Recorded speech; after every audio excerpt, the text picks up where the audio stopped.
안녕하십니까. 트랙터 공학 및 실습 중간고사 대체 리포트 발표자 생물산업기업과 기계공학과 18학번 김진철입니다. 발표 시작하겠습니다. 제가 발표할 주제는 기계적 에너지입니다.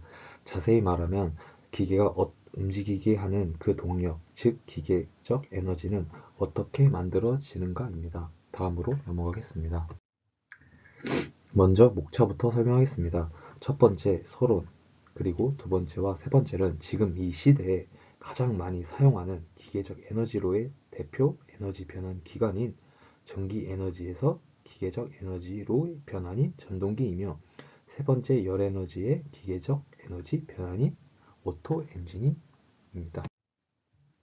서론부터 발표하겠습니다.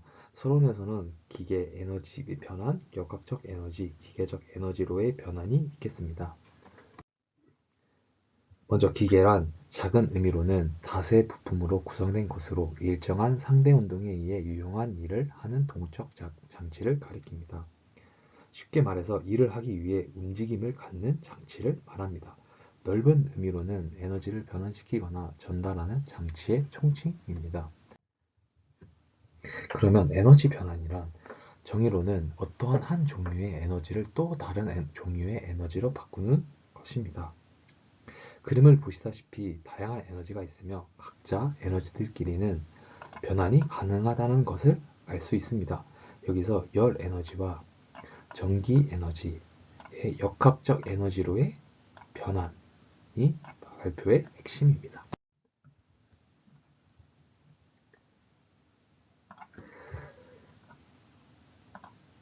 그러면 역학적 에너지란 무엇인가? 기계적 에너지를 말합니다. 다른 말로는 기계가 작동하는 원동력이 됩니다.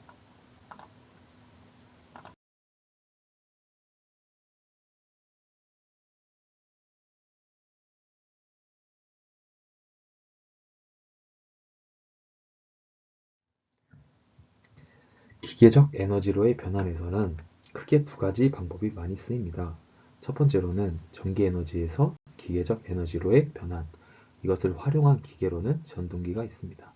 그리고 그 다음으로는 열 에너지를 기계적 에너지로의 변환, 활용 기계로는 오토 엔진이 있습니다. 그러면 두 가지 방법 중 2장인 전기 에너지를 기계적 에너지로 변환하는 전동기에 대해 설명하겠습니다. 순서로는 전기의 연결 종류, 두 번째 전기의 법칙, 세 번째 전동기의 원리, 네 번째 실제 전동기의 작동 모습이 있습니다. 그럼 전기의 연결 종류는 크게 두 가지가 있습니다. 바로 직류와 교류입니다. 자, 첫 번째 직류는 정의로서는 전류의 방향이 항상 일정한 전류, 그림과 같이 한쪽 방향으로 흘러갑니다. 방향도 양수인 같은 방향으로 흘러갑니다.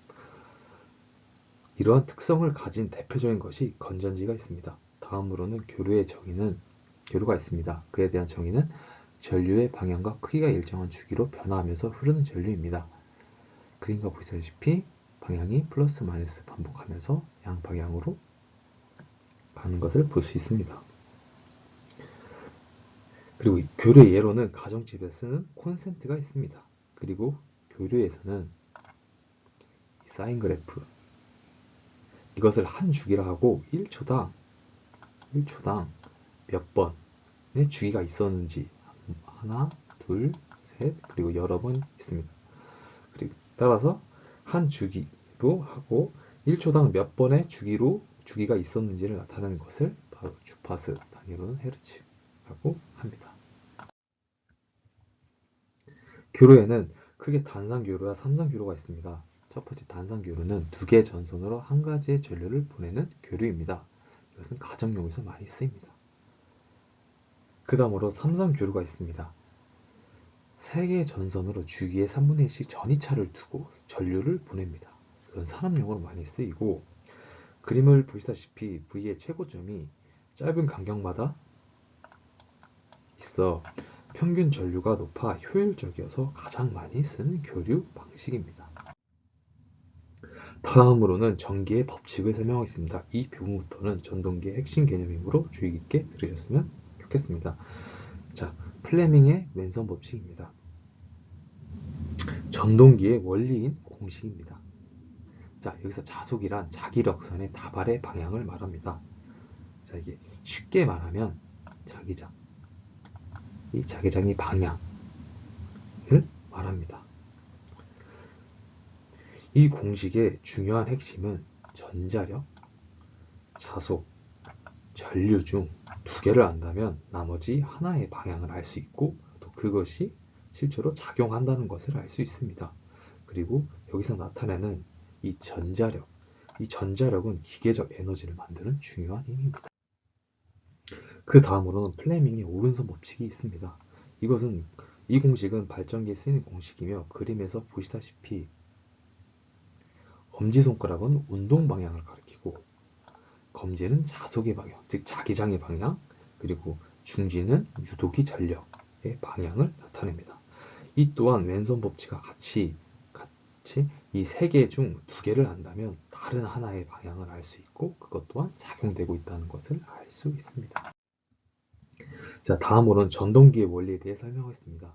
전동기는 기본적으로 전기적 에너지를 이 기계적 에너지로 바꾸는 장치를 말하고 동력은 일반적 모터에서 쓰이는 회전 동력이 있고 리니어 모터에서 쓰이는 직선 동력이 있습니다. 저희가 중심으로 볼 건 회전 동력을 이용한 일반적 모터를 이용인 전동기입니다. 자, 종류에는 전연별, 원리별로 나눌 수 있는데 전연별로는 교류유도, 그리고 다음 직류유도, 원리별로는 삼상유도, 그리고 단상유도로 나눌 수 있습니다. 자, 그 다음으로는 전동기의 원리를 핵심적으로 나타내주는 아라고의 원판에 대해 설명하겠습니다. 먼저 전반적으로 간단하게 일단 맛만 보겠습니다. 첫 번째, 자석의 회전. 회전 가능한 도체 원판에서 자석의 N극을 시계 방향으로 회전. 그리고 두 번째로는 플레밍의 오른손 법칙을 사용하고 마지막으로는 플레밍의 왼손 법칙을 사용합니다.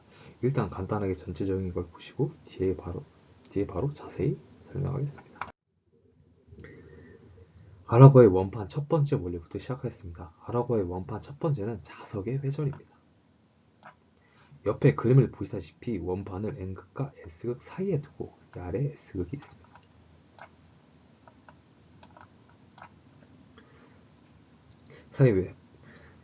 사이에 두고 N극과 S극을 포함한 이 자석, 옆에서 보면 이렇게 되어 있을 겁니다. 이 자석을 시계 방향으로 회전합니다. 그러면 이 원판은 상대적으로 반시계 방향으로 운동 방향을 갖게 됩니다. 운동 방향을 갖게 됩니다. 쉽게 말해서 자동차를 운전하고 있는데 옆 차선에 주차된 차를 보면 주차된 차가 상대적으로 멈춰 있어도 뒤로 가는 것처럼 보이는 것을 이 원판 위에서 설명한 것입니다. 그 다음으로 자기장의 방향과 운동 방향을 알 수 있습니다. 이 자기장의 방향. 자기장은 N극에서 S극하고 그리고 이 원판의 상대적인 운동 방향을 알 수 있습니다. 그 다음으로 아라고의 원판 두 번째 원리를 설명하겠습니다. 앞에서의 원리는 플레밍의 오른손 법칙을 유도합니다. 자, 왜 그러냐면 바로 이 운동 방향과 자속을 알기 때문입니다. 자, 옆에 그림을 보시다 싶으면 이 엄지는 운동 방향을 가리키고 검지는 자속, 즉 자기장, 그리고 중지는 유도기 전력의 방향을 나타냅니다. 자, 앞서 말했듯이 세 개 중 두 개를 알 수 있으므로 나머지 하나인 이 두 가지를 알고 있죠. 그러면 이 나머지 하나인 유도기 전력의 방향을 알 수 있고 또 이것이 작용한다는 것을 알 수 있습니다. 자, 이것을 아라고의 원판에 적용을 하게 된다면 유도기 전력의 방향을 알게 되었고 이 두 개를 통해서 이걸 알게 되었고 그로 인해 원판의 중앙으로 흐르는 맴돌이 전류가 발생합니다. 자, 오른손 법칙을 쓰면은 자기장이 이쪽 방향이고 운동 방향이 이쪽이면 유도기 전력은 이쪽인 걸 알 수 있고 유도기 전력을 통해서 맴돌이 전류가 발생한다는 것 또한 알 수 있게 됩니다. 다음으로 아라고의 원판 마지막 원리에 대해 설명하겠습니다. 지금까지 했던 원리로 인해 생겨난 것들은 바로 플레밍의 왼손 법칙을 유도하게 됩니다. 자, 왜 그러냐면 이 맴돌이 전류 방향과 계속 위에서 아래로 흐르고 있는 자기장, 즉 자속의 방향을 알고 있습니다. 따라서 이로 인해 전자력이 자 옆에 이 그림을 보시면 저희는 전류 방향을 알고 있고 자속 방향을 알고 있습니다. 그에 따라서 저희는 세 개 중 두 개를 알고 있기 때문에 나머지 하나인 전자력의 방향을 알 수 있고 이것 또한 적용이 된다는 것을 알 수 있습니다. 따라서 이것을 아라고의 원판에 적용을 하게 된다면 자, 그림을 보시다시피 원판은 힘의 방향이 시계 방향으로 적용되어 원판이 시계 방향으로 회전하게 됩니다. 자, 왜 그러냐면 맴도르 전류로 인한 이 전류 방향을 알고 있고 N극에서 S극으로 흐르는 이 자기장의 방향을 알 수 있기 때문에 우리는 이 원판이 받는 힘의 방향, 이 전자력이 이쪽으로 적용이 되기 때문에 이 원판이 시계 방향으로 회전하게 된다는 것을 알 수 있게 됩니다. 자, 여기서 말하는 전자력, 다시 말해 저희가 직접 손을 대지 않고도 물체를 움직이는 힘이 작용하게 됩니다. 자, 그러면 정리를 해보겠습니다. 결과적으로 자석의 힘, 즉 자기력에 의해 물체를 움직이는 에너지, 즉 역학적 에너지를 만들었습니다. 자, 근데 여기서 전기적 에너지와 무슨 상관이 있나요? 라고 물으면 사실 전기적 에너지는 자기력과 크게 다르지 않습니다. 거의 비슷한 범주 안에 있는 전자기력 에너지 안에 둘 다 포함이 되어 있습니다. 그래서 정확히 전기적 에너지는 어디서 나온 건지 설명하겠습니다. 자, 들어가기 앞서 삼상 유도 전동기에 대해 간단히 설명하고 가겠습니다. 자, 그러면 앞에 말한 것 중에 삼삼교를 이용한 전동기입니다. 그리고 전기적 에너지를 기계적 에너지로 변환하는 기계의 동력원입니다. 자, 그러면 자, 전동기의 원리. 그러면 다시 말해서 두 번째 장의 총 정리를 하겠습니다. 왼쪽의 그림은 아라고의 원판입니다. 앞에서 아라고의 원판은 자기력을 통해 역학적 에너지를 얻는 것을 보여줬습니다. 하지만 이것을 실전에 있는 자동차나 트랙터에 넣어 작용이 될까요? 엔진 속에서 또는 기계 속에서 자석이 계속 그렇게 돌아가는 게 정말 안전하고 효율이 좋을까요? 그렇지 않습니다. 이 아라고의 원판은 저 자석을 무조건 돌려줘야 합니다. 그래야 움직일 수 있기 때문입니다. 따라서 저 자석의 회전을 대체할 무언가가 필요합니다. 그것이 바로 고정자입니다. 이 고정자 슬롯에 권신 코일을 삽입하면 각 상에 이게 코일입니다. 선의 코일은 120도의 차이를 두고 회전 자기장을 발생시킵니다. 따라서 회전 자기장을 발생해서 이 자석의 회전을 대체하게 됩니다. 자석을 돌리지 않아도 된다는 것입니다. 대신 코일에 전류, 즉 전기적 에너지를 넣어 주어야 이 역할을 하게 되며 이렇게 생긴 전자력, 즉 역학적 에너지가 이 원판 역할을 하는 이 회전자를 회전하게 만들어 기계적 에너지를 만들게 됩니다. 이런 원리로 전기 에너지를 기계적 에너지로 변환하여 기계를 작동시키는 것입니다. 이렇게 삼상유도 전동기의 작동 원리에 대해 알아보았습니다. 자, 다음으로 실제 전동기의 모습을 잠시 보고 가겠습니다. 네, 이것은 코일입니다. 코일을 감고 있고요. 그리고 여기서 자세히 보게 되면 돌고 있습니다. 돌다가 멈추고 다시 돌고 를 반복하게 됩니다.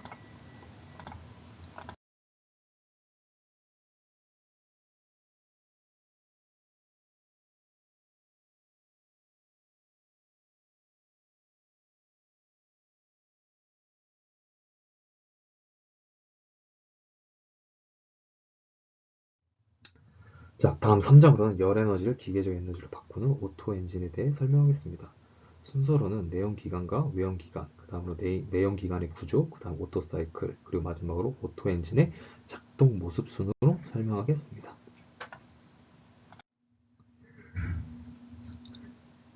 먼저 내연기관과 외연기관에 대해 설명하겠습니다. 내연기관이란 피스톤 실린더로 형성되는 연소실 내에서 연소하여 얻는 열 에너지를 얻는 기관입니다.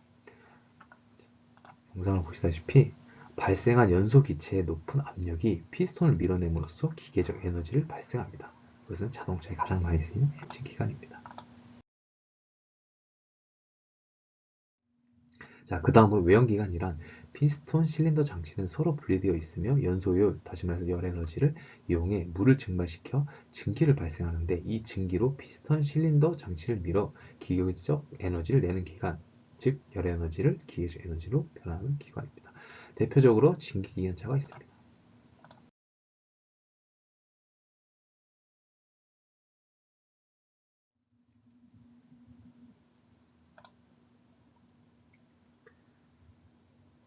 그 다음으로 내연기관의 구조에 대해 설명하겠습니다. 금일 보시다시피 흡기 밸브는 이것이고 배기 밸브는 이것입니다.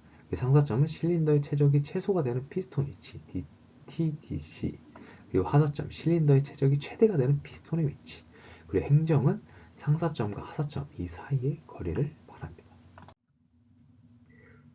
자, 이번에는 오토사이클에 대해서 설명하겠습니다. 오토사이클의 특징에서는 사행정 엔진의 공기 표준 연력 확정 이상 사이클로 정적 사이클이라고도 불립니다. 또한 불꽃 점화 기간이라고도 불립니다. 자, 그럼 사행정이란 무엇인가? 실린더 내에서 흡입, 압축, 폭발, 배기 이 사이클이 계속 반복적으로 일어나는 것을 말합니다. 자, 그럼 오토사이클의 전체적인 사이클입니다. 자, 먼저 가정을 둡니다. 이상적인 상황에서 일어난다. 여기 오타입니다. 죄송합니다. 그 가정합니다.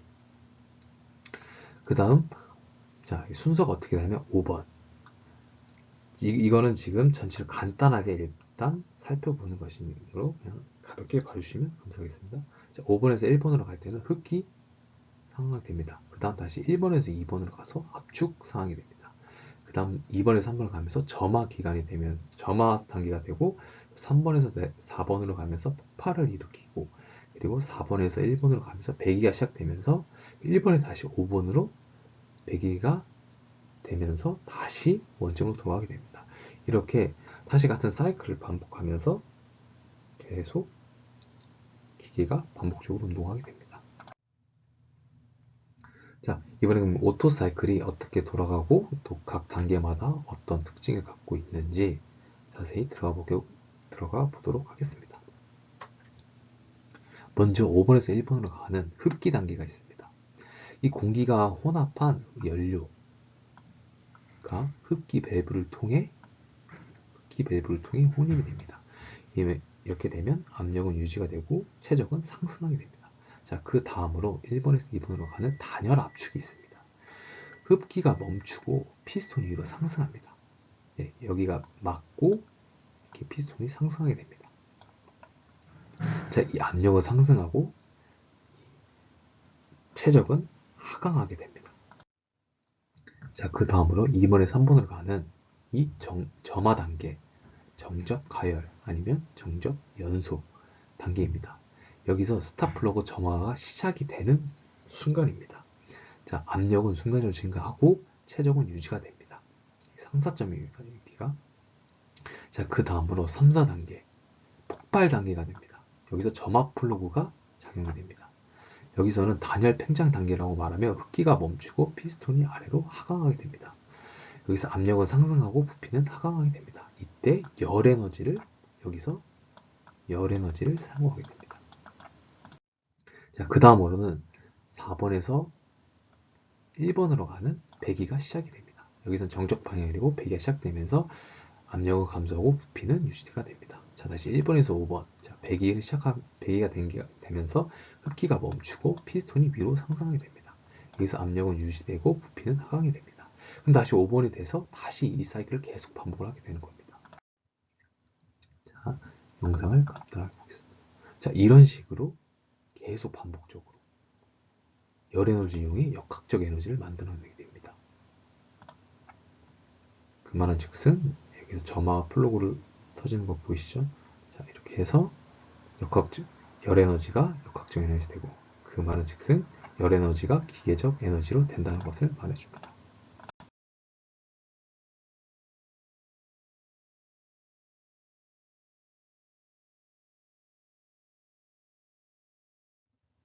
자, 정리해서 말하면 기계적 에너지로의 변환, 전기 에너지를 기계적 에너지로 변환 전동기가 있고 열 에너지가 기계적 에너지로 바꾸는 오토 엔진이 있습니다. 이렇게 총 두 개인 어떠한 에너지를 기계적 에너지로 바꾸는 가장 대표적인 두 가지를 알아보았습니다. 자, 여기까지 발표 마치겠습니다. 감사합니다.